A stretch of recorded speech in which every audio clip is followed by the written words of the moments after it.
चलिए, तो ये अपना एक रहेगा कि भाई 7 बजे 8 बजे आपका सेशन। अगर कोई भी ऐसे जजेस हुए जो भाई मान लो टाइम के हिसाब से उनका कोई नहीं बन रहा होगा, वो पहले कोई सेशन रखेंगे, तो भले आपका जो भी, जैसे आज सेशन जल्दी रखा गया है या हो सकता है कभी आपका कोई सेशन दिन में भी हो, वो अवेलेबिलिटी के हिसाब से रहेगा।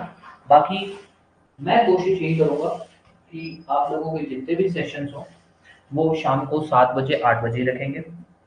मेरी तरफ से मैं जो आपको हेल्प करूँगा वो रहेगा, आपके जितना भी लॉ का पोर्शन है, इंटरव्यू के पर्पज़ से क्या-क्या किस-किस सब्जेक्ट में इम्पोर्टेंट पढ़ना है।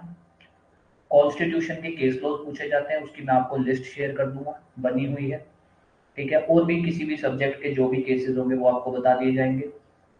आपका करंट लॉ के अंदर हेल्प कर दी जाएगी कि जो आपके करंट लीगल पूछा जा सकता है वो क्या-क्या रहेगा, उससे रिलेटेड जो भी होगा, ठीक है? जस्ट अ मिनट बीच-बीच में मैं इसलिए रुक रहा हूँ।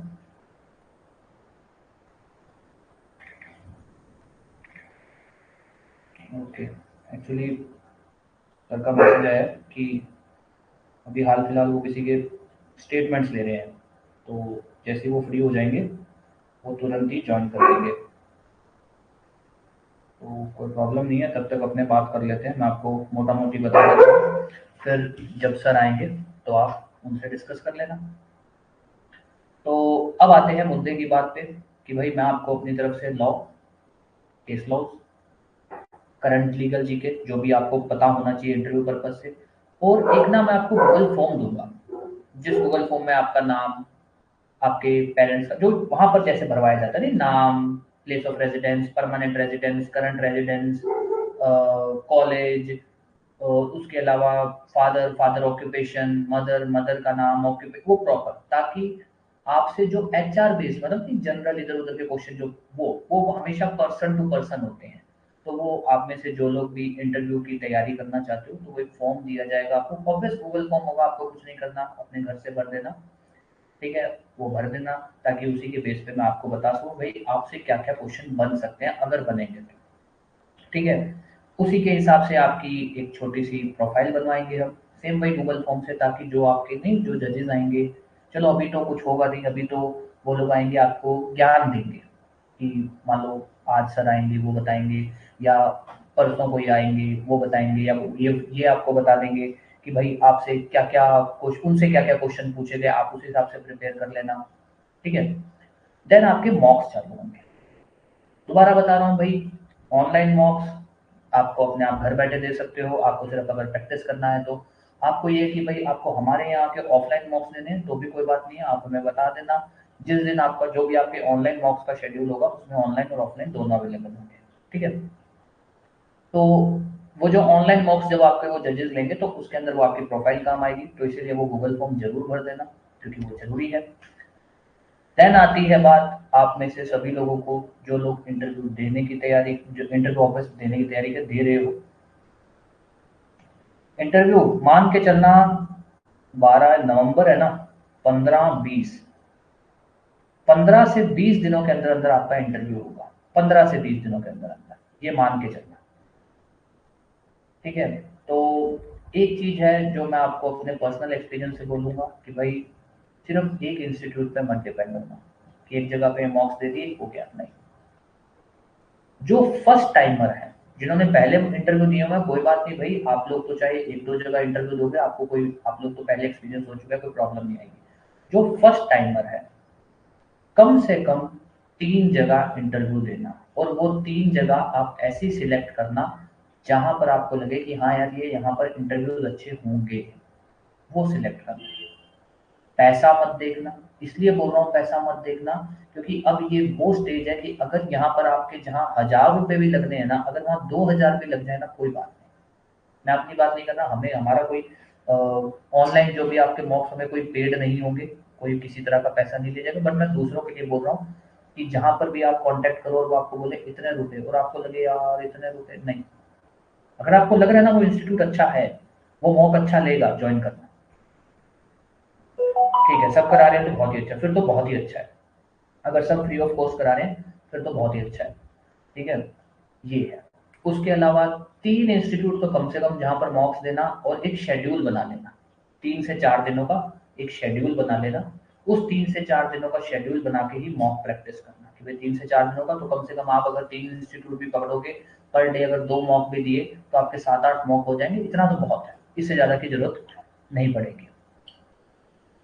यार मेरा सजेशन, मैं पता कर दूंगा यार कि सजेशन भाई मैं आपको किस हिसाब से बोलूँ कि भाई क्या जो भी ज़रूरत है जिस भी चीज़ की, कि ठीक था, पिछली बार भी सब लोग अच्छे थे। अगर बस एक चीज़ है यार, एक चीज़ है जो मैं ज़रूर बोलूँगा, दिल्ली के इंस्टीट्यूट में मत जाना। सॉरी, अगर आप में से कोई है दिल्ली का या दिल्ली के इंस्टीट्यूट वाला, तो मत जाना। उनका लेवल, राजस्थान का लेवल बहुत अलग है, बहुत ही ज़्यादा अलग है। दिल्ली वाले आपका जो मॉक लेते हैं वो लेते हैं यूपीएससी की तरह। राजस्थान का वैसा नहीं होता है। तो मैं अगर पर्सनली मेरे को बोलोगे तो यार मैं तो ये बोलूँगा कि भाई केडी सर हैं, केडी क्लासेस वाले। हालांकि मैंने उनका मॉक दिया नहीं है, बट जिस हिसाब से रिव्यूज़ है मैं ये बोल सकता हूँ वो देख लेना, अच्छा है, कोई दिक्कत नहीं है। ठीक है। केडी क्लासेस के अलावा कुछ भी ऐसा, कोई ऐसा जहाँ पर बहुत अच्छा हो, अ, कोई भी ऐसा, हम्म, स्वास्तिक वालों का कहते हैं अच्छा है, स्वास्तिक हिंदी मीडियम वालों के लिए। या राजस्थली, पर्सनली तो मैंने राजस्थली के बारे में आपको नहीं रिकमेंड करूंगा कि राजस्थली का ठीक है, ठीक ठाक सा रहता है उनका, कुछ इतना वो होता नहीं है। केडी क्लासेस वाला फिर भी ठीक है, ठीक है, और स्वास्तिक वाला ठीक है। बाकी भाई ऐसा है, अ, मैंने तो जो इंटरव्यूज जहाँ मॉक्स जहाँ जहाँ दिए थे, तो उनमें से एक दो लोग ही हैं, तो उनका तो मैंने नाम लिया नहीं, सीधी सी बात है, उनका मैंने नाम नहीं लिया जहाँ मैंने दिए, क्योंकि मुझे ऐसा लगा कि यार उन्होंने कुछ इतना खास करवाया नहीं। तो ये है। बाकी जो भी लास्ट का बैच है, जैसे 2024 का जो बैच है, उनमें से और पता करवा लेंगे कि भाई उनका किसका कैसा रहा, क्या कुछ रहा, उस हिसाब से अपने ज्वाइन कर लेंगे। बट एक मेरा सजेशन ये रहेगा कि 3 इंस्टीट्यूट पकड़ लेना, कोई भी 3 आपको लगे, 3 से ज़्यादा कर लेना, 3 से ज़्यादा 4 कर लेना, पर डे 2 मॉक देना, और 3-4 दिनों का शेड्यूल बना देना, 7-8 मॉक दे आना, बस। और एक चीज, जब आप वहां मॉक देने जाओगे, हाँ अभी आ रहा हूँ, जब आप वहां मॉक देने जाओगे, ऑब्वियस है कि भाई वो आपका पूरा माहौल बनाएंगे, ये सब आपने मॉक दे दिया, उसके बाद आप अपने क्वेश्चन लिख के जाओगे। कि जैसे मैंने क्या किया था, मैंने दिल्ली का बहुत बड़ा इंस्टीट्यूट है, इंडिया का ही मान लो, वहां पर मॉक दिया था, तो मेरे को इतनी इतनी नॉलेज नहीं थी। पहली बार जब मैंने मॉक दिया तो मेरे को नॉलेज नहीं थी, तो मैं खुद तो कुछ पूछ के नहीं आया उनसे, गया, मॉक दिया, उन्होंने अपने बता दिए कि भाई हमको कैसा लगा आपके बारे में, वो सब मैं सुन के मुझे तो कुछ सीखने को नहीं मिला। मान लो आपके मन में क्वेश्चन है कि भाई अगर मुझे वहां पर कुछ ना आया तो मैं क्या करूँ। अगर वो लोग, जैसे कई बार क्या होता है, जैसे जजेस हैं, वो कोई कोई ऐसा होता है जो बहुत धीरे बोलता है, अगर कोई धीरे बोल रहा है तो मैं क्या करूँ, कैसे बोलूँ उनको। ये किससे पूछोगे आप, ये आप पूछोगे वहां पर जो सिटिंग लोग होंगे ना, उनमें जो हाईकोर्ट जस्टिस बैठे होंगे, जो भी मतलब हाईकोर्ट या रिटायर्ड डीजे आते हैं, रिटायर्ड हाईकोर्ट जस्टिस, उनसे कि सर मुझे कुछ एक बातें पूछनी है, तो वो ऑब्वियस वो बोलेंगे कि हाँ हाँ बिल्कुल पूछो, जो भी आपके डाउट हो। सर अगर मुझे नहीं आता तो मैं कैसे रिस्पॉन्स करूँ, अगर मुझे उनकी आवाज नहीं सुनाई दे रही तो मैं कैसे रिस्पॉन्स करूँ, अगर मुझे लग रहा है कि मैंने जो बोला है सही बोला है बट वो फिर भी मेरी बात नहीं मान रहे तो मैं कैसे रिस्पॉन्स करूँ, अगर उन्होंने कुछ भी ऐसा पूछा जिसके ऊपर मैं टोटल ब्लैंक हूँ तो मैं कैसे रिस्पॉन्स करूँ। तो ये उनसे पूछना, ताकि गाइड लेके आओ कि भाई अच्छा ऐसे ऐसे है। ये चीज़ थोड़ी बहुत छोटी मोटी चीज़ें ध्यान रख लेना, ठीक है। बाकी अभी अपने देख लेते हैं, सर अभी ज्वाइन कर लेंगे, फिर अपने जो है इसको कंटिन्यू करेंगे। बाकी तब तक आप लोगों का कोई भी क्वेश्चन हो तो आप लोग पूछ सकते हो। यार मेंस का कैसे प्रेडिक्ट करो, मेंस का तो यार प्रेडिक्शन का तो क्या है, बस ये है, जैसे मैंने किससे बात की थी, एक लोग से बात की थी, आई थिंक श्वेता जी आपसे बात की थी ना, कि भाई आप लोगों ने मेंस लिखा, तो आप लोगों को जी सर। आइडिया हो जाता है कि मेरा क्या रहा, कैसा रहा, जो भी नहीं पेपर दिया जब मैंने। और मानो या ना मानो, मेंस के केस के अंदर आपका सारा रिजल्ट, जो कहते हैं ना भाई कट ऑफ से एज, 150 की कट ऑफ गई है जनरल की, तो सिलेक्शन किसका होगा, जिसके अभी हाल फिलहाल मेंस में 155 प्लस बन रहे होंगे, 300 में से 155 प्लस, 155 प्लस किसके बन रहे होंगे, जिसकी जजमेंट राइटिंग अच्छी गई है, जिसकी ऐसे राइटिंग अच्छी गई है। अब आप देख लो भैया आपकी जजमेंट राइटिंग, आपकी ऑर्डर राइटिंग, आपके ऐसे राइटिंग कैसे गए हैं, जो भी आप लोगों में से जितने भी लोग, जिसकी जजमेंट राइटिंग, ऑर्डर राइटिंग, ऐसे राइटिंग अच्छे गए हैं, मान के चलना कि आपका एग्जाम इजीली क्लियर होगा। हाँ जी। हाँ। अरे यार एक मिनट। हाँ जी। अब आपका कोई भी क्वेश्चन, 2-3 मिनट आपके क्वेश्चन ले लेते हैं।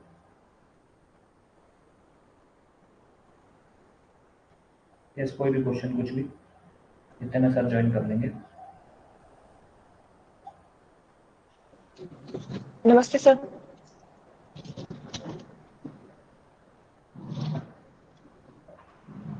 हेलो। निकिता जी, निकिता। हाँ, नमस्ते सर। जी नमस्ते। सर जनरली मतलब मैंने सबसे पूछा तो उन्होंने सबने बोला कि जो फर्स्ट टाइम इंटरव्यूअर होते हैं उनसे ये पूछा जाता है कि आपका फेवरेट सब्जेक्ट कौन सा है। बट सर मैं ये डिसाइड नहीं कर पा रही हूँ बिकॉज मुझे जो सारे सब्जेक्ट्स हैं मतलब इक्वली आते हैं। ऐसा कुछ नहीं है कि मैं किसी में बहुत ज्यादा परफेक्ट हूँ, तो मैं ये चीज कैसे डिसाइड करूँ। वो मतलब अगर मान लो पूछ लेते तो मैं फिर क्या जवाब दूँ उन्हें। ठीक है, जस्ट 1 मिनट में आपका आंसर दे रहा हूँ ना, 1 मिनट में दे रहा हूँ। चलिए सॉरी। देखो अभी सर ज्वाइन करेंगे, ठीक है। इन्होंने मेरी जो इंटरव्यू की तैयारी करवाई थी, इन्होंने ही करवाई थी, ठीक है। ये मेरे मेंटर हैं, आज भी हैं, पहले भी थे। एक आंसर था, आप इनसे पूछोगे वो ये भी वही बोलेंगे, तो मैं आपको पहले ही बता देता हूँ। एक आंसर था जो इन्होंने बताया था और मेरे से सेम टू सेम क्वेश्चन पूछा गया था, और मैंने भी वही आंसर दिया था। और वही बोला, एक्सप्रेशन से पता लग जाता है कि यार सामने वाला खुश हुआ है, क्योंकि उनको क्या चाहिए, क्लैरिटी ऑफ थॉट्स, कि अगर आप ये बोल रहे हो तो क्यों बोल रहे हो। तो मुझसे पूछा गया सेम क्वेश्चन कि भाई आपका फेवरेट सब्जेक्ट कौन सा है, मैं तो पहले से प्रिपेयर करके गया था। तो मेरे को प्रिपेयर करवाया हुआ था कि भाई आपको बोलना है इंडियन एविडेंस एक्ट।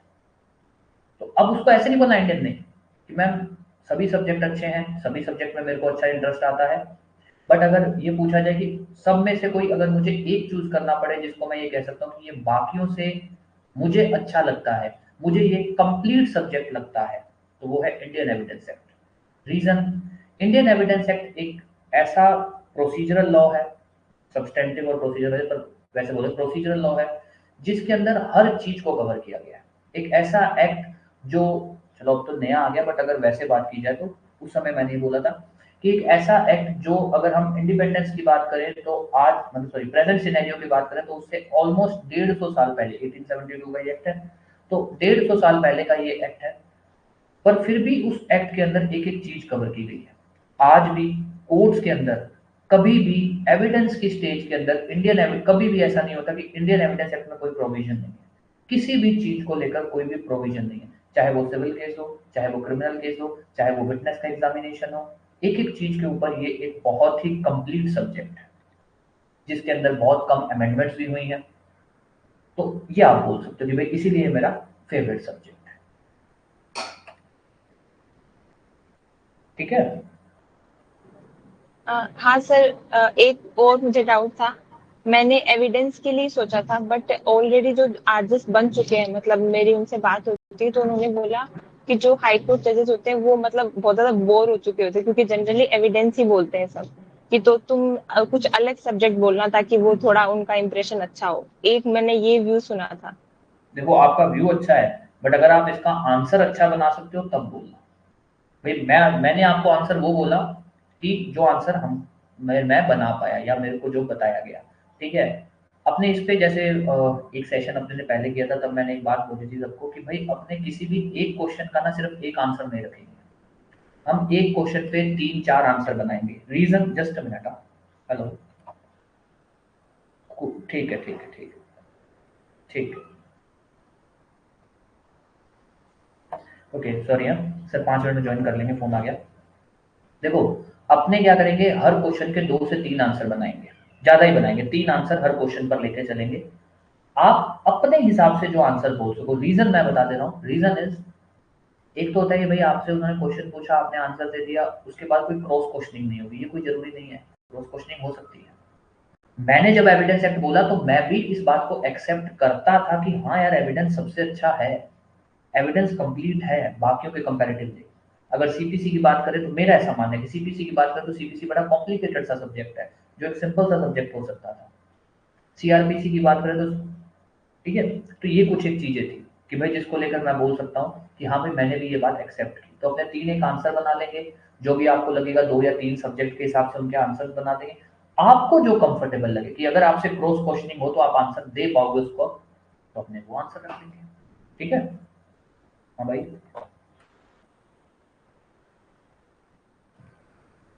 ठीक है। देख ले अगर तू भेजा है। ठीक। ठीक।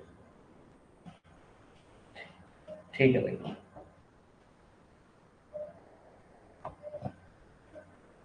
जी, अब आप बता दीजिए। और कोई भी क्वेश्चन?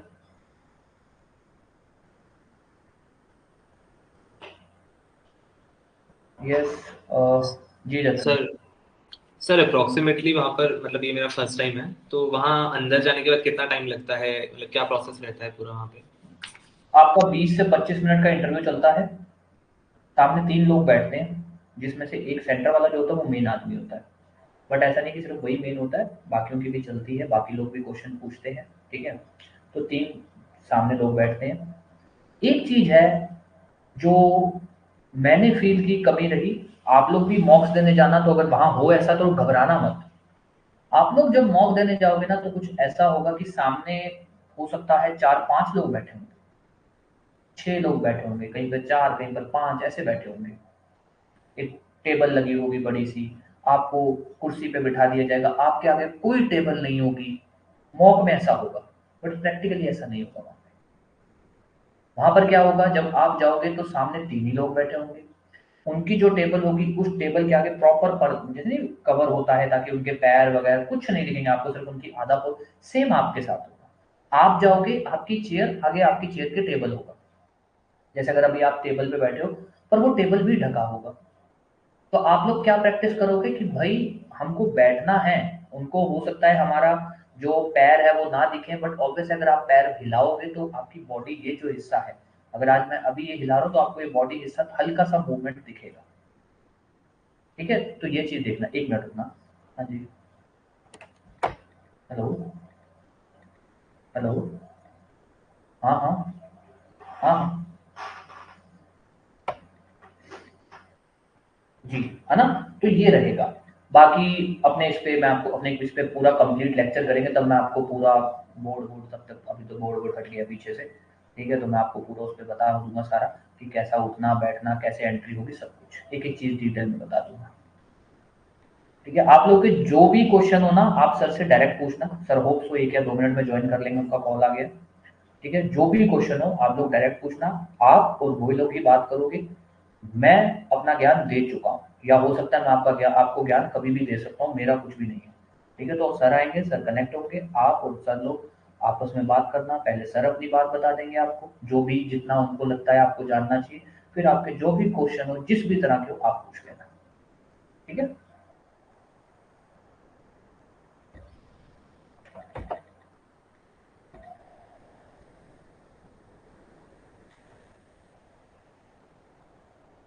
चलिए, एवरीवन, जस्ट अ मिनट, हाँ, मैं सर का स्क्रीन पिन कर दे रहा हूँ। Hello hello. ओके। सो या सबको सर की आवाज़ आ रही है? कोई प्रॉब्लम तो नहीं है?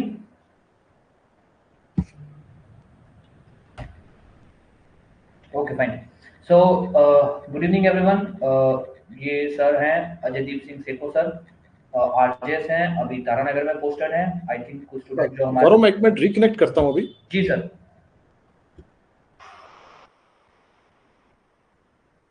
एक मिनट, अपने फिर कनेक्ट करेंगे सर, 1 मिनट वेट कर लेते हैं।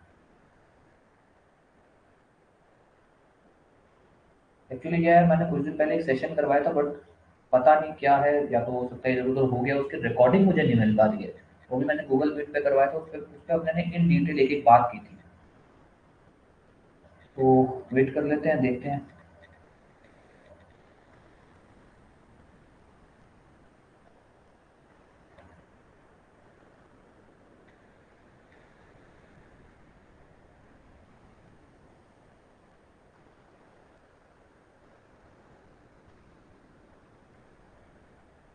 ओके, आप लोग के कोई भी क्वेश्चन है, कुछ भी क्वेश्चन लिखना चाहते हो तो वो भी लिख लो भाई। अगर कि भाई लिखने सोचना है, एक पेन कॉपी ले लो, लिख लो उसको, ताकि वो सर से पूछ सको आप।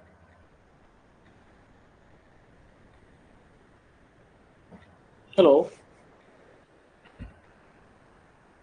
Just a minute. हाँ हेलो, आवाज आ रही है? सर, आपकी आवाज़ तो आ रही है, एक मिनट। हाँ ठीक है सर, स्क्रीन भी आ रहा है आपका। Just a minute.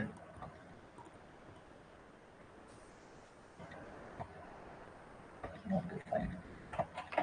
So everyone, good evening. Okay, sir का बारे में बेसिक छोटा सा बता देता हूँ मैं, और जितने भी जस्ट अ मिनट। सो जितने भी पुराने स्टूडेंट्स हैं जिन्होंने पहले ज्वाइन किया है, सर का नाम है अजयदीप सिंह सेखों सर। ये आरजेएस है हाल फिलहाल। ओके, तो यही आपका अभी का सेशन लेंगे फॉर इंटरव्यू के प्रिपरेशन को लेकर। पहले सर आपको बेसिक बता देंगे जो भी आपके इंटरव्यूज को लेकर, जो भी आपको जानने लायक बातें हैं। देन उसके बाद आपके जो भी क्वेश्चन हो, जितने भी हो, आप पूछ सकते हो। ओके, तो सर अब आप कंटिन्यू कर लीजिए, मैं म्यूट कर लेता हूँ। जी, आप सभी को नमस्कार। गौरव, आवाज आ रही है? जी सर, आवाज आ रही है। जी जी, ठीक है। मैं जानना चाहता हूँ, अभी अपने पास जो बच्चे हैं ये सभी इंटरव्यू अपीयरिंग है या मेंस के बच्चे भी हैं? सर अराउंड 6 स्टूडेंट्स ऐसे हैं जो इंटरव्यू अपेयरिंग है अपने। बाकी अगर हो सकता है कोई जी जी, दूसरे भी कहीं से ज्वाइन हो पोर्टल से। और 6 to जी 7 स्टूडेंट्स ऐसे हैं जो इंटरव्यू में जा रहे हैं।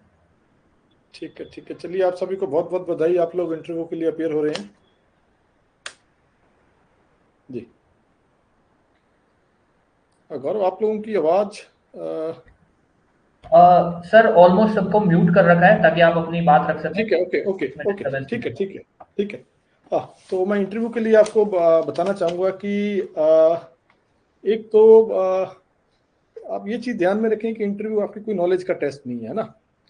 ये है आपकी साइकोलॉजी का टेस्ट है। आपके नॉलेज का टेस्ट था वो आपके मेंस में हो चुका है। तो इंटरव्यू का बेसिक पर्पस ये होता है कि आप साइकोलॉजिकली मुश्किल परिस्थितियों में किस प्रयास से रिएक्ट करते हो।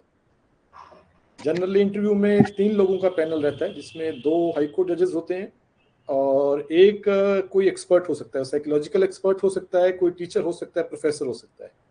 तो 3 लोग जनरली इंटरव्यू पैनल के अंदर रहते हैं।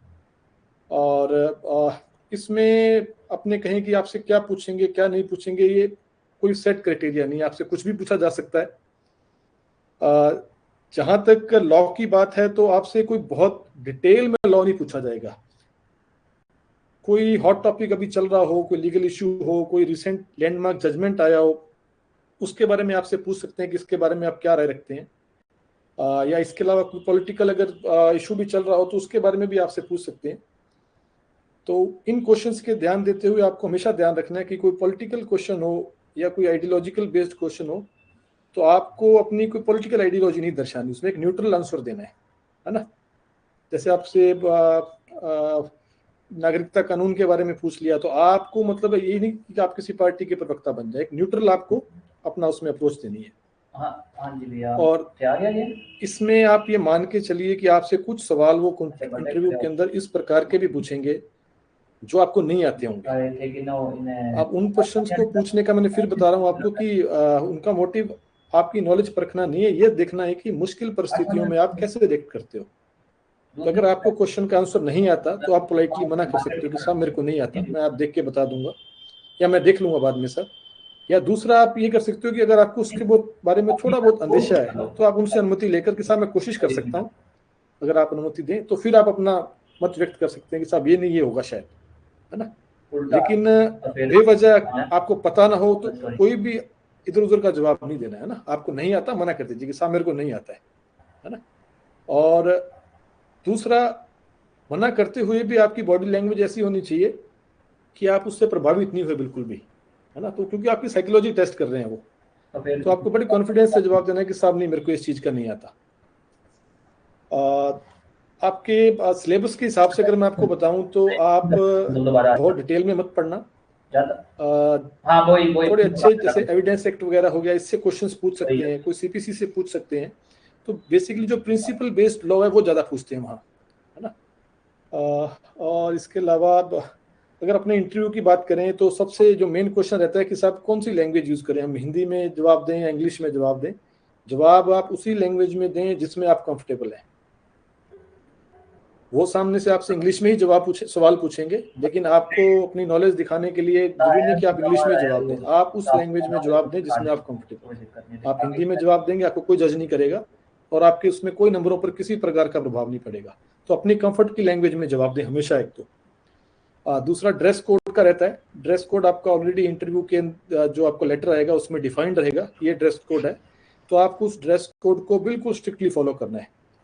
कपड़े वगैरह आपके ऐसे ना हो कि आप किसी कोई फैशन शो के अंदर जा रहे हैं, बड़े डिसेंट से, जैसे बॉयज ब्लैक कोट वगैरह पहनते हैं तो बहुत चमकदार ना हो, है ना।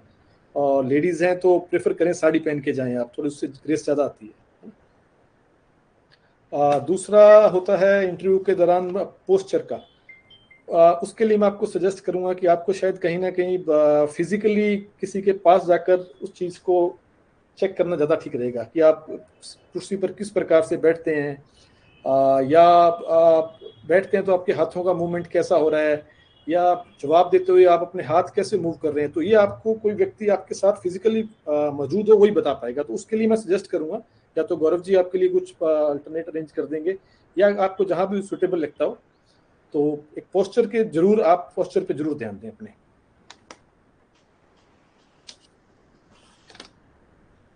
और दूसरा मैं आपको सजेस्ट करूंगा कि एक शायद सबसे बेसिक सवाल होता है कि सर आपके बारे में बताइए, ऐसे आपसे पूछ सकते हैं। तो एक बड़ा बेसिक सा जवाब हो कि सर मैं यहाँ से बिलोंग करता हूँ और मैं यहाँ से मेरी स्कूलिंग की है और यहाँ से मैंने मेरा ग्रेजुएशन किया है। और अगर आप एडवोकेट थे तो आप बता सकते हैं कि सर मैं इतने साल के लिए एडवोकेट था और मैंने ये इतने साल से प्रिपरेशन कर रहा था। एक चीज़ ध्यान रखिएगा कि आप जो जवाब देंगे उसी से उनका अगला सवाल बनेगा, है ना।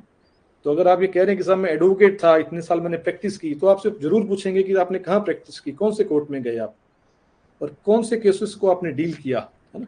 तो हमेशा ध्यान रखें जो आप जवाब दे रहे हैं उसी जवाब में से सवाल बनेगा और उस सवाल के लिए आप प्रिपेयर होने चाहिए। तो अगर आप कह रहे हैं हमने प्रैक्टिस की, तो आपको पता होना चाहिए हमने क्या प्रैक्टिस की, क्या केसेस के अंदर आपने किस टाइप की प्रैक्टिस की, हाई कोर्ट की, लोअर कोर्ट में की, है ना। तो इस चीज़ का ध्यान रखें। आप जो भी जवाब दें उसका मतलब आपको आगे आने वाले क्वेश्चन का जवाब भी आपको पता होना चाहिए।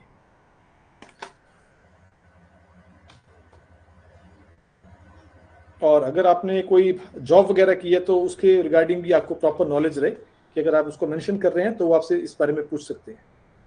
और दूसरा, जहाँ से आप बिलोंग करते हैं, आपका नेटिव प्लेस है, तो उसका भी आप क्या कहते हैं, बेसिक जनरल नॉलेज रखें आप उस चीज़ का। कोई हिस्टोरिकल जगह हो या इस प्रकार, बहुत रेयर पूछते हैं, पूछ सकते हैं आपसे। और अगर आप आउट ऑफ स्टेट हैं, स्टेट के स्टूडेंट हैं, तो आपसे जरूर पूछेंगे कि आप यहाँ राजस्थान के अंदर नौकरी क्यों करना चाहते हैं। दूसरा, आपका अगर सिलेक्शन अपने स्टेट में हो जाएगा तो आप यहाँ से छोड़ के चले जाएंगे, तो उस रिगार्ड भी अपना एक प्रॉपर आंसर आप रेडी रखें कि साहब इस कारण से मैं यही जॉब करना चाहता हूँ या मैं यही सेटल होना चाहता हूँ। जी।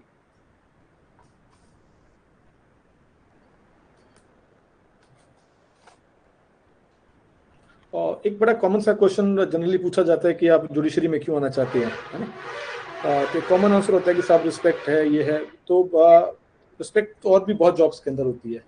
तो इसमें ये कोई इस क्वेश्चन का आंसर आपको कोई बता नहीं सकता, लेकिन एक साइक्लो स्टाइल आंसर नहीं होना चाहिए आपका, बहुत डिटेल्ड भी नहीं होना चाहिए, है ना। जो आपको ठीक लगता हो, जैसा ठीक लगता है, एक ऑनेस्ट आंसर होना चाहिए। आपसे ऑनेस्ट आंसर की वो डिमांड करते हैं। इसके अलावा इंटरव्यू के रिगार्डिंग आप लोगों की कोई क्वेरी हो तो आप जरूर पूछ सकते हैं मेरे से।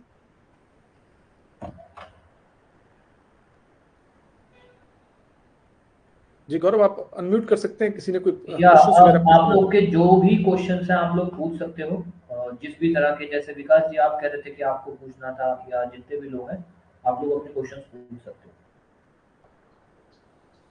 हो। सर मैं आए जी। Good evening sir. सर मेरा क्वेश्चन ये है, बिकॉज सर मेरे काफी कॉलेज सीनियर्स जो हैं फिलहाल 24 बैच में बने थे आरजेस, तो उनका इंटरव्यू एक्सपीरियंस से मुझे एक चीज जानने में मिली है कि जो पैनल है वो आपको डिरेल करने की कोशिश करता है। जैसे फॉर एग्जांपल आपसे कुछ क्वेश्चन पूछा है कि जुवेनाइल जस्टिस एक्ट में एज डिटर्मिनेशन कैसे होता है। अब मेरे एक सीनियर थे, उन्होंने प्रॉपर जवाब दे दिया जो सेक्शन नंबर आई गेस 94 है उसमें लिखा हुआ है जो भी है। हाँ, तो जो लिखा हुआ है, तो बट सामने वाला पैनल ने जो रिप्लाई किया, दे वर लाइक कि we don't agree with you. And फिर उसके बाद वो आपको खड़ा करते हैं और उनके पास बैरेक्ट रखे होते हैं, फिर वो बैरेक्ट से रीड करवाते हैं अलाउड। एंड फिर सीधा उनका नेक्स्ट सवाल होता है कि आपने यही बोला था, जबकि मेरे सीनियर ने सेम बोला था।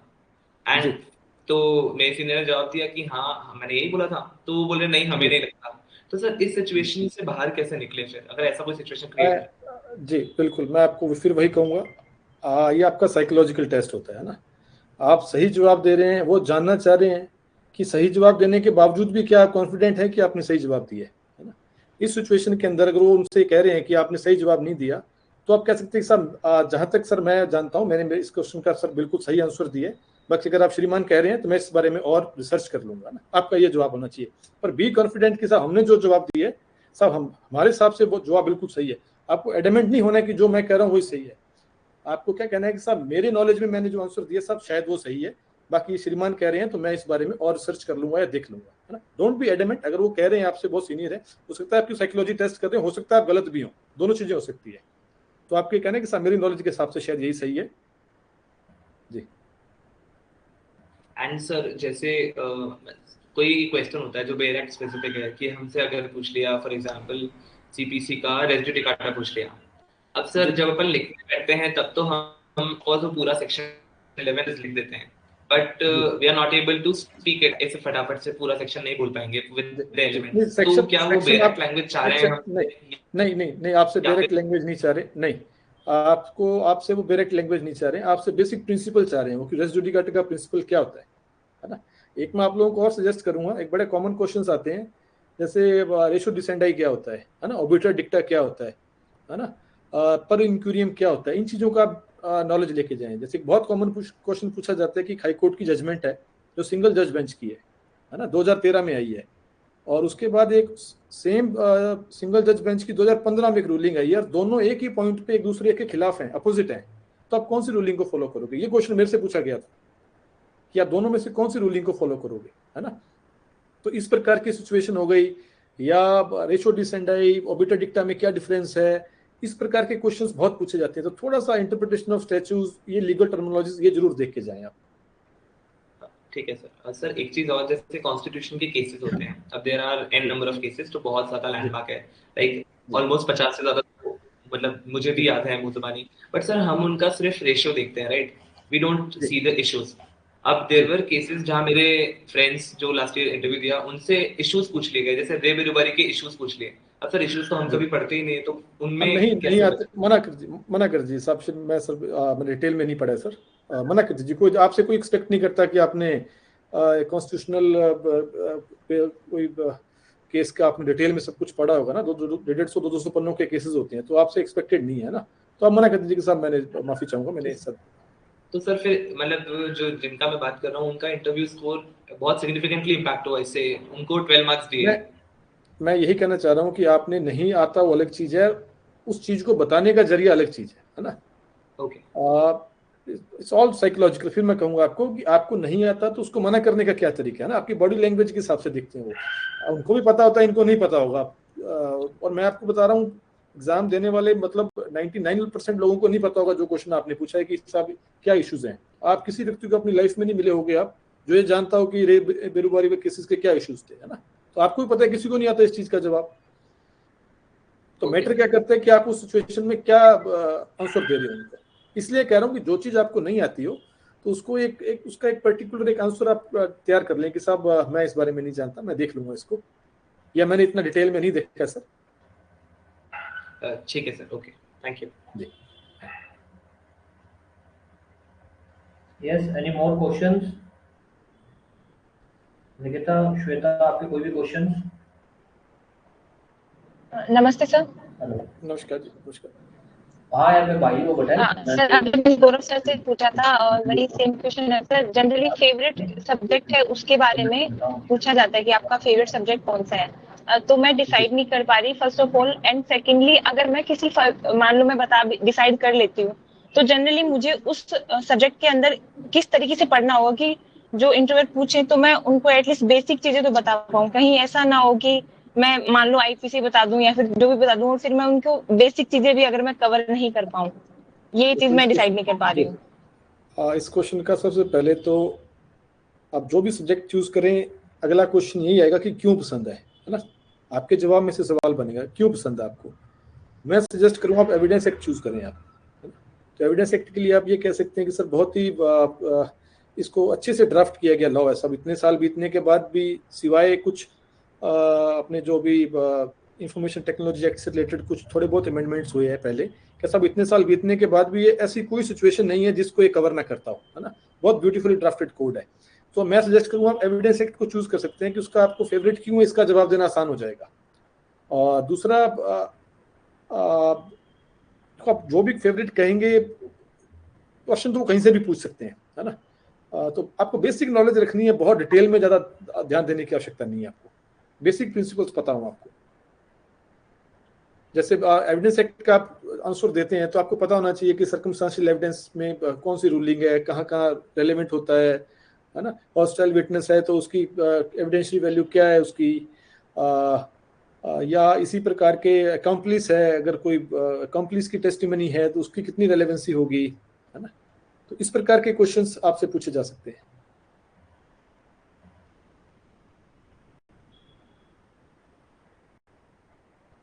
Okay sir. यस, और कोई लोग क्वेश्चन जिसे पूछना हो? जितेंद्र जी, आलिया।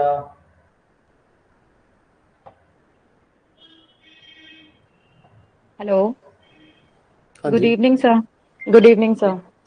सर मेरा क्वेश्चन था कि रीसेंट केस लॉस जैसे हमको प्रिपेयर करने होते हैं तो वो रीसेंट यानी कि last 2-3 year related judgments, right? जी हाँ सर, उनके रिलेटेड अगर कोई स्ट्रैटेजी है तो प्लीज आप बता दीजिए हमको कि किस हिसाब से प्रिपेयर करने होंगे। स्ट्रेटजी अगर बहुत लेटेस्ट कोई ऐसा कोई लैंडमार्क जजमेंट है तो आप जान सकते हैं कि इसके अंदर क्या पॉइंट्स ऑफ इश्यूज क्या थे, है ना। क्या इसके अंदर तय किया। स्ट्रेटजी इसका ऐसा कुछ नहीं होगा, मतलब आपको बेसिक नॉलेज होना चाहिए कि जजमेंट के अंदर क्या हेल्ड हुआ, इशू बेसिक इशू क्या था। लेटेस्ट कोई है जैसे अभी अपने शायद राम मंदिर वाली रूलिंग थी, है ना, इस रिगार्ड में आपसे पूछ सकते हैं वो, तो इसमें क्या इशू इन्वॉल्व था। तो इस जजमेंट को मैं खासकर सजेस्ट करूंगा आपको अच्छे से देखना आप क्या इशू क्या इन्वॉल्व था।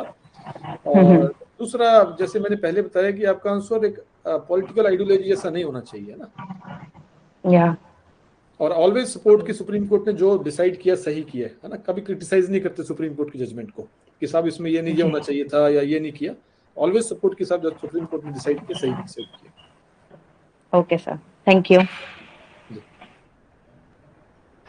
Sir one more question sir. जी सर जैसे अभी 3 ईयर रूलिंग आई है, आई एम प्रीटी श्योर कि वो पूछ सकते हैं कि आपका विचार क्या है। तो sir as a law student तो हमारा विचार तो नेगेटिव है इसको लेके, तो फिर अगर वो इस पे अगर डिग करना चाहें तो हम इससे कैसे निकलें? नहीं, उससे आप इसका जवाब इस प्रकार दे सकते हैं कि सर बिल्कुल सर, अगर इसको इम्प्लीमेंट किया जाता है तो इससे अगर कोई आदमी 3 साल की प्रैक्टिस करके एज ए जज कोर्ट में आता है तो निश्चित तौर पर सर उसका एक्सपीरियंस बहुत ज़्यादा होगा और एडवोकेट से, लोगों से ज़्यादा अच्छे से अपना कोर्ट चला पाएगा, है ना। तो ऑलवेज सपोर्ट जो सुप्रीम कोर्ट ने तय किया उसको सपोर्ट करो, चाहे आपके खुद के पर्सनल अगेंस्ट हो वो, है ना। तो आप ये कह सकते हैं कि आपसे अगला सवाल यही पूछ सकते हैं, तो आप ये मानते हैं कि आप इसके लिए क्या कहते हैं जॉब में आने के लिए अभी पर्याप्त नहीं है आपके पास एक्सपीरियंस, तो आप कह सकते हैं कि साहब जब मैंने अपीयर हुआ हूँ सब उस समय एज पर जो लॉज है सर उस हिसाब से मैं अपीयर हुआ हूँ। हाँ, लेकिन मैं अगर एक्सपीरियंस के साथ 3 साल के एक्सपीरियंस के साथ आता शायद मैं और अच्छे से कर पाता, लेकिन अभी भी क्या कहते हैं मैं बहुत जल्दी सीख लूंगा और अगर मेरे को एक्सपीरियंस नहीं भी है तो भी मेरी क्या कहते हैं जुडिशियल करियर पे कोई फर्क नहीं पड़ेगा ना। तो आप अपना आंसर इस प्रकार से मॉडुलेट कर सकते हैं कि अगर होता 3 साल का एक्सपीरियंस अच्छा होता पर मेरे पास नहीं है, पर तब भी फर्क नहीं पड़ेगा, मैं ज़्यादा मेहनत करके जल्दी इसको सीख लूंगा ना। तो हमेशा always go with the Supreme Court view. Okay sir. And sir कई बार they ask about your weaknesses and strength कि गिव अस योर 5 वीकनेसेस या 5 स्ट्रेंथ। तो सर हर चीज में बहुत सोच समझ के बोलने की जरूरत है, तो एक जनरल आंसर क्या होना चाहिए इस चीज का? देखो आप स्ट्रेंथ तो कुछ भी बता सकते हैं, वीकनेस आपकी आप कुछ ऐसी बताओ कि जो वीकनेस ना होकर भी स्ट्रेंथ हो, है ना। जैसे आप कह सकते हैं कि साहब मैं लोगों पर जल्दी विश्वास कर लेता हूँ, है ना, या मेरे को मनाना बहुत इजी है ना। तो आपकी जो वीकनेस बता रहे हो वीकनेस ना होकर स्ट्रेंथ हो आपकी, समझ रहे हैं आप? अच्छा, तो वीकनेस आप इस प्रकार की कुछ आप 2-3 पॉइंट्स आप डिसाइड कर लें कि जो है तो वीकनेस लेकिन फिर भी वो स्ट्रेंथ है। Okay sir, understood. है ना, जैसे मैं सर किसी को हेल्प करने के लिए किसी भी लेवल तक चला जाता हूँ, है ना, अब ये कहने को वीकनेस है लेकिन ये स्ट्रेंथ भी हो सकती है। लेकिन इसमें आप जो भी रखें वो ज़्यादा फिल्मी नहीं लगना चाहिए, ना, इट शुड बी रियलिस्टिक कि हाँ ऐसा होता होगा, है ना। ये नहीं कि अपने बहुत आइडियलिस्टिक बनकर कुछ उस टाइप का आंसर दें। जो भी आंसर दें ऑनेस्ट आंसर होना चाहिए और एक प्रैक्टिकल लगना चाहिए। Okay sir. एंड सर जैसे वहाँ पे बोल देते हैं कि tell us about yourself, and जितना मुझे बताया गया है कि वहाँ बोलते हैं कि डोंट रिवील योर नेम या आपका मतलब इंस्टीट्यूशन जहाँ से आप पढ़ाई करें हैं, जहाँ आप रहते हैं, वो मत बताओ। तो सर उसके अलावा फिर क्या बताएं? नहीं, आपको ऐसा कुछ सब बता सकते हैं आप, है ना, आप बता सकते हैं कि सर मेरा एक नाम है, और क्योंकि आपका नाम आपके नाम से ही बुलाते हैं आपको वहाँ, है ना, जब भी बुलाया जाता है सब कुछ उनको नॉलेज में होता है ना, एक आपके मार्क्स के अलावा उनको सब पता होता है ना। तो आप बता सकते हैं कि सर मैं यहाँ का रहने वाला हूँ और मैंने अपनी स्कूलिंग यहाँ से की है, ग्रेजुएशन यहाँ से की है, तो इसमें कोई दिक्कत नहीं है, बिल्कुल बता सकते हैं आप। ठीक है सर, थैंक यू सर। जी sir, I have one more question. Sir जैसे प्रिपेयर हमारा ग्रेजुएशन जैसे काफी टाइम पहले था, मान लो मेरा था 2020 में, और उसके बाद अभी प्रिपरेशन करते करते और एग्जाम्स अटेम्प्ट देते होते अभी 2025 आ गया। तो जैसे गैप जो होता है उसको लेकर कोई क्वेश्चन हो सकते हैं क्या, और अगर है तो फिर आंसर कैसे करना है? अगर तो आप रेगुलर अपीयर हो रहे थे तो यही आंसर है कि सर मेरा हमेशा से एम था जुडिशियल सर्विस के अंदर आने का, तो मैं सर लगातार 2026 के लिए प्रिपेयर कर रही थी और इस बार मेरे को मौका मिला है ना, तो आप इस प्रकार से आंसर दे सकते हैं। ओके। एंड सर जैसे एलएलएम अगर नहीं किया है तो उसके रिलेटेड भी क्वेश्चन होगा क्या? नहीं, नहीं है। तो आप अगर आपसे पूछें कि आप एलएलएम क्यों नहीं किया, तो आप कह सकते हैं कि सर मैं पहले मेरा कैरियर फोकस थी और मेरे को जुडिशरी में ही आना था, तो इसके लिए एलएलएम की रिक्वायरमेंट नहीं थी। तो मेरा हमेशा से था कि अगर मैं एलएलएम करने जाती तो मेरा वहाँ समय खराब होता, तो इसलिए मैंने अपना पूरा जो भी फोकस था जुडिशरी के ऊपर रखा, है ना। तो आप इस प्रकार से कह सकते हैं। Okay sir, thank you. कह सकते हैं कि एलएलएम भी एक प्रोफेशनल कोर्स है, और अगर मैं उसको करने जाती तो शायद मेरा बहुत समय खराब होता उसमें, और एक बहुत क्रूशियल टाइम था जुडिशरी के लिए कि आप टच में रहते हो एकदम ग्रेजुएशन के बाद, तो इसलिए मैंने अपना पूरा फोकस जुडिशरी पे रखा। Okay sir, thank you. जी sir one more question please. जी सर मेरा क्या है, मास्टर्स चल रहा है अभी इन ह्यूमन राइट्स, एंड अब मैं ऐसे स्टेज पर हूँ ना, तो मेरा डिसर्टेशन कंप्लीट हुआ है, अभी 3rd सेमेस्टर चल रहा है सर। तो सर मतलब वो क्या क्वेश्चंस पूछ सकते हैं ह्यूमन राइट्स फील्ड से, मतलब बहुत वास्ट है ह्यूमन राइट्स। तो फिर अब डिपेंड करता है उनको कितना पता है ह्यूमन राइट्स के बारे में ना। अगर उनमें से तीनों में से कोई आदमी है ऐसा जो इसमें कोई ज्ञान रखता है, तो आपसे जरूर क्वेश्चन पूछेगा, या आपसे ये पूछ सकते हैं कि आपने उसमें कोई पर्टिकुलर अगर कोई, मेरे को नहीं पता उसके अंदर क्या रहता होगा आप लोगों का, लेकिन उसमें कुछ ना कुछ पूछ सकते हैं आपसे।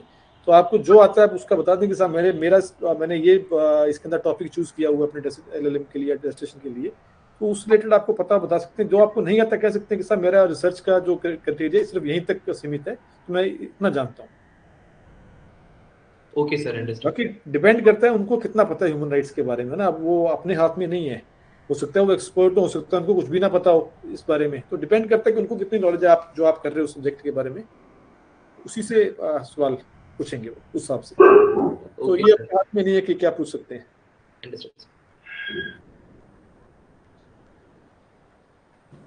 सर एक डाउट था जी। सर मतलब ये जनरली पूछा जाता है क्वेश्चन कि आपकी एज बहुत कम है फॉर आरजेएस जुडिशरी के लिए, तो आपको नहीं लगता कि आप मतलब कि एक्सपीरियंस कम है आपको, आपसे बेटर और बच्चे हैं जिनकी एज ज्यादा है या फिर उनको ज्यादा एक्सपीरियंस है, तो इसका क्या जवाब होना चाहिए? मतलब एक तरीके से वो डिमोटिवेट टाइप में करने की आपके पास एक्सपीरियंस या फिर आपकी एज कम है, तो इसका क्या अच्छा जवाब होना चाहिए?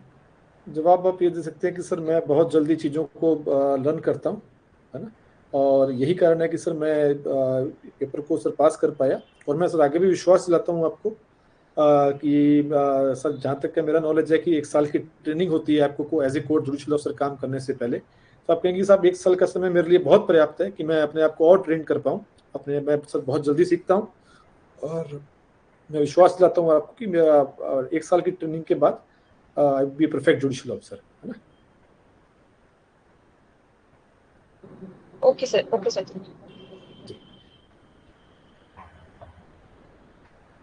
और इसका एक जवाब इसका आप ये भी दे सकते हैं कि सब सिलेक्ट होने के बाद 1 साल तक जुडिशियल एकेडमी द्वारा हमारी ट्रेनिंग करवाई जाती है, जहां हमें हाई कोर्ट जजेस से लेकर और लोअर कोर्ट जजेस तक ट्रेन करवाया जाता है। और सर बहुत ही एग्जॉस्टिव ट्रेनिंग होती है। क्या सर, मैं ये मानती हूँ कि 1 साल की ट्रेनिंग के बाद शायद ऐसा कोई फील्ड नहीं होगा किसी को मेरे को जिसका नॉलेज ना हो या मेरे को एक्सपीरियंस ना होने का मेरे को कोई आगे नुकसान हो। तो आप ये भी कह सकते हैं कि साहब आप ट्रेनिंग इतनी अच्छी कराएंगे कि शायद ऐसा कोई नहीं रहेगा कि हमने प्रैक्टिस नहीं की या एक्सपीरियंस नहीं है तो हम शायद अच्छा नहीं कर पाएंगे। और दूसरा आप ये भी कह, चलिए इतना मेरे हिसाब से ये परफेक्ट रहेगा। Okay sir. Yes, any more questions?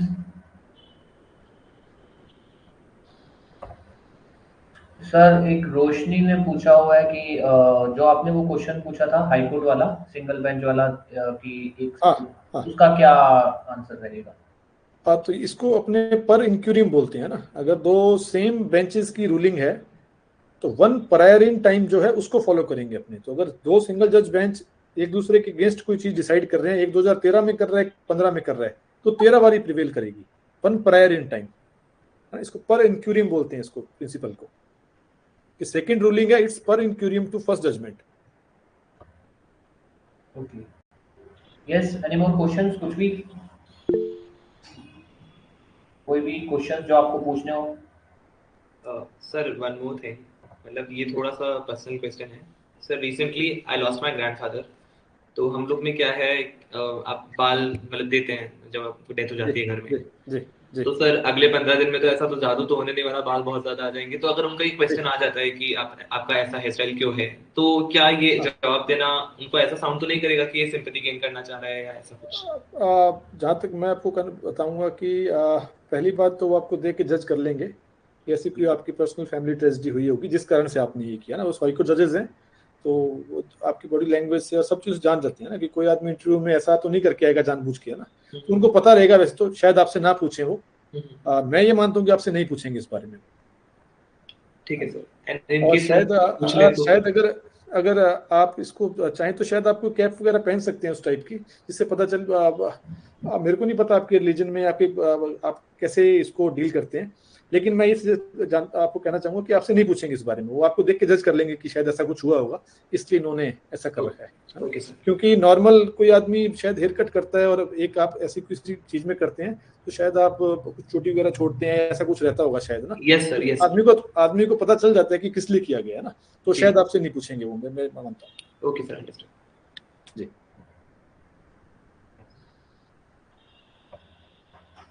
Okay, तो आज का सेशन इतना रखते हैं। Okay, thank you sir. एक चीज मैं एक आपको सजेस्ट करना चाहूंगा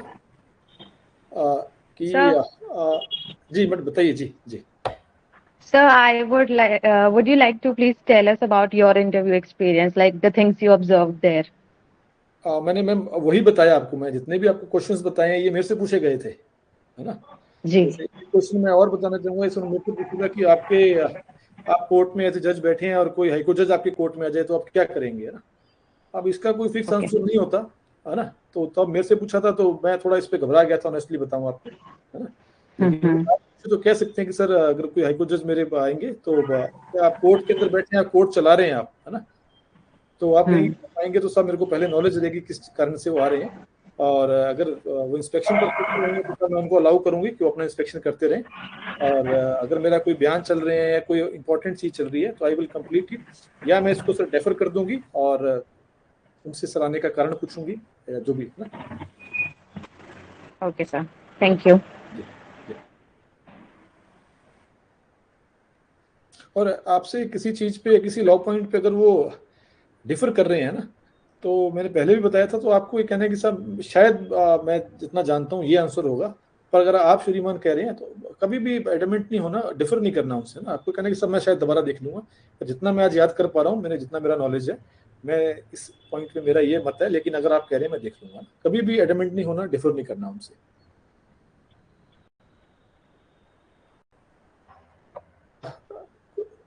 हमेशा जिसने क्वेश्चन पूछा है सबसे पहले उसकी तरफ देख के आंसर करें, लेकिन यही नहीं है कि आप उसी को देखते रहें, हल्का हल्का सबकी तरफ थोड़ा नजर रहे आपकी। और आंसर देते हुए या इंटरव्यू के दौरान बिल्कुल भी आपकी जो बॉडी लैंग्वेज है टेंस नहीं होनी चाहिए ना। जैसे आप और मैं बैठ के से बात कर रहे हैं, आपको इसी प्रकार से बात करनी है कि बहुत आप कंफर्टेबली बैठ के किसी के साथ बात कर रहे हैं, बहुत टेंस होने की जरूरत नहीं है। और कुछ पोस्चर्स की कुछ चीजें होती है, जैसे वो फिजिकली अगर आपके सामने बैठा हो तो आपको बता सकता है आदमी, है ना, कि कई बार अपने हाथ मूव करते हैं या आप पैर को शेक करते हैं अपने थोड़ा, है ना, या आप उंगलियों को आपस में रगड़ते हैं, बहुत चीजें होती है, कुछ भी हर आदमी की अलग अलग होती है ना, या कोई आदमी बार बार सर खुजलाता है या कोई टच करता है अपने फेस को, कुछ भी हो सकती है ना।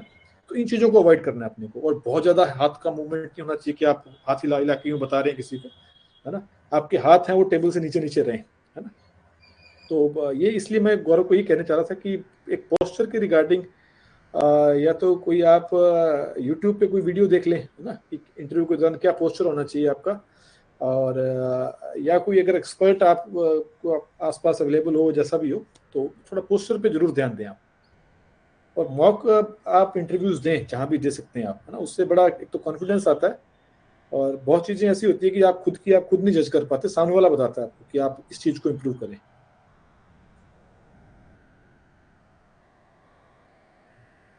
जी सर, चीज़ें अरेंज की जाएंगी, करवा दी जाएंगी ऑलमोस्ट चीज़ें, ऑफलाइन की भी और ऑनलाइन की भी। ऑनलाइन को लेकर तो अभी ये रखेंगे कि डेली जितना हो सकेगा प्रिपरेशन को लेकर क्या पढ़ना है, एचआर बेस्ड क्वेश्चन है, जो भी चीज़ें इनकी रहेंगी, और उसी के साथ में मॉक्स भी चालू कर दिए जाएंगे। ऑनलाइन मॉक्स भी रख देंगे, और जो स्टूडेंट आके ऑफलाइन दे सकते हैं वो भी अवेलेबल करवा देंगे। Okay, so okay then everything everybody, thank you sir, आपने ज्वाइन किया। सर ही आपके कई मॉक्स लेंगे, तो आप लोग प्लीज, आप लोग को एक गूगल फॉर्म शेयर किया जाएगा, उसमें अपनी डिटेल्स फिल कर देना, सो दैट इंडिविजुअली आप जितने भी लोग हो, आप सभी के क्या क्या क्वेश्चन आ सकते हैं वो चीजें बनाई जा सके, एंड सर आपके मॉक्स कंफर्टेबली ले सके। Thank you sir, thank you join करने के लिए। ठीक है, आप सभी को बहुत बहुत बेस्ट विशेष जी। Okay, thank you. So everybody, अब लीव करते हैं मीटिंग। आपको किसी को कुछ भी पूछना हो, पहले मैं बता चुका हूँ, मोटा मोटी बातें सब बता चुका हूँ, कुछ भी पूछना हो आप लोग कॉल कर सकते हो, व्हाट्सएप कर सकते हो, जो आपको कंफर्टेबल लगे। सिर्फ एक कल की अपनी छुट्टी रहेगी, सिर्फ कल की रहेगी, उसके बाद एज यूजुअल आपके इंटरव्यूज का ही काम चालू होगा, और डेली अपने इसी चीज पे काम करेंगे। ओके, जितना हो सकेगा एक एक चीज पे, जैसे सर ने बताया पोस्चर वगैरह, एक एक चीज पे आपका सेशन होगा, कैसे बैठना है, एक एक चीज पे जितना हो सकेगा प्रैक्टिकली अपने उस पे वीडियो लेक्चर्स सब कुछ आपको दिए जाएंगे।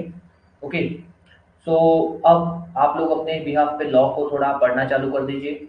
लॉ के जो भी इंपॉर्टेंट एरियाज हैं, जो जो पूछे जा सकते हैं, वो एक एक चीज आपको बता दी जाएगी, आप उन चीज़ों पे कमांड बना देना।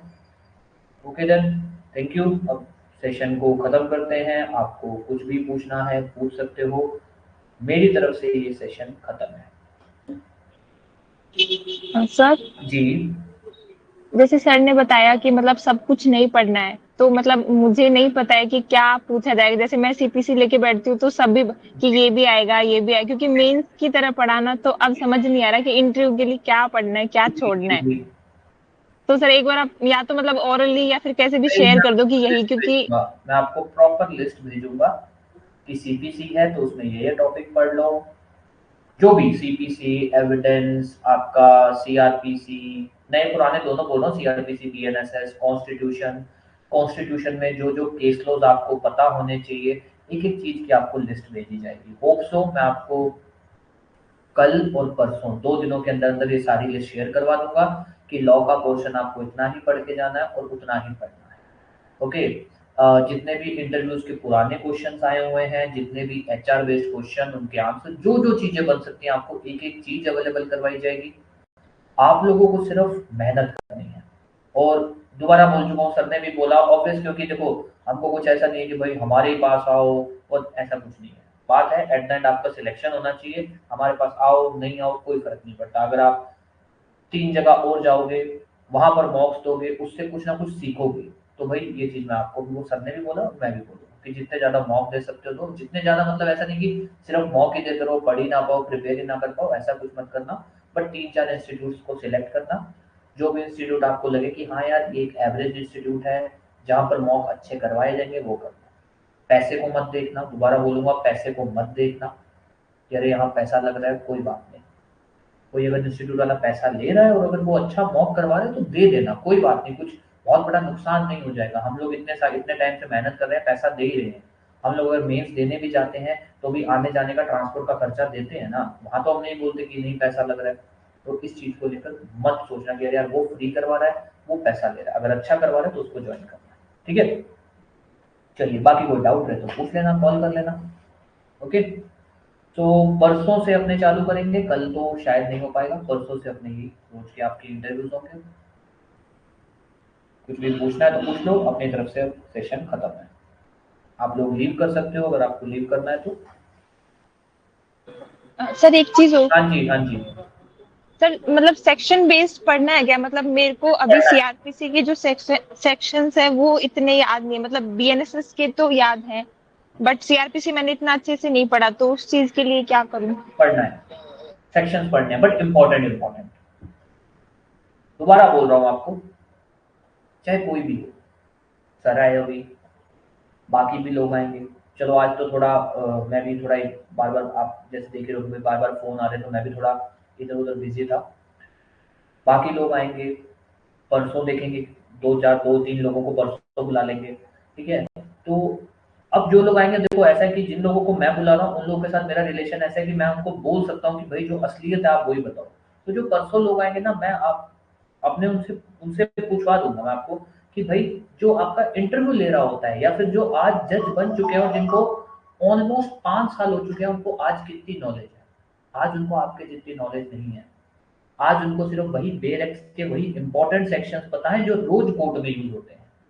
इन लोगों को नहीं, जो छोटे से छोटा पता नहीं, इनको अरेस्ट विदाउट वारंट का सेक्शन पता होगा। आप इनसे ये पूछ लो कि सर कौन सा सेक्शन है सीआरपीसी का जो ये बताता है हेल्थ एंड मतलब right to health and safety, नहीं पता। क्यों भैया, बहुत टाइम हो गया, कौन ये लोग बेरेक थोड़ी पढ़ते हैं, आप लोग की तरह बेरेक थोड़ी पढ़ते हैं। तो इम्पोर्ट सेक्शन नंबर पढ़ने हैं, बट इम्पोर्टेंट मोटा मोटी कि हाँ यार ये इंपॉर्टेंट है, ये पता होनी चाहिए। रेस्ट सब्जुडिस का, रेस्ट जुडिकाटा का, आपका मान लो जुरिस्डिक्शन को लेकर, ऑब्जेक्शन टू जुरिस्डिक्शन को लेकर, प्रिसेप्ट को लेकर, एग्जीक्यूशन ऑफ डिक्री को लेकर, सेक्शन नंबर, ऑर्डर 21 में ऐसे रूल्स जो रोज कोर्ट में यूज होते हैं, जो लगभग यूज होते रहते हैं, वो रूल्स अपने को पता होने चाहिए। ऐसे नहीं कि एक एक चीज पता होनी चाहिए, ठीक है। Okay sir. ठीक है, वो मैं आपको लिस्ट भेज दूंगा एक एक चीज की कि इतना देख लो, बहुत है।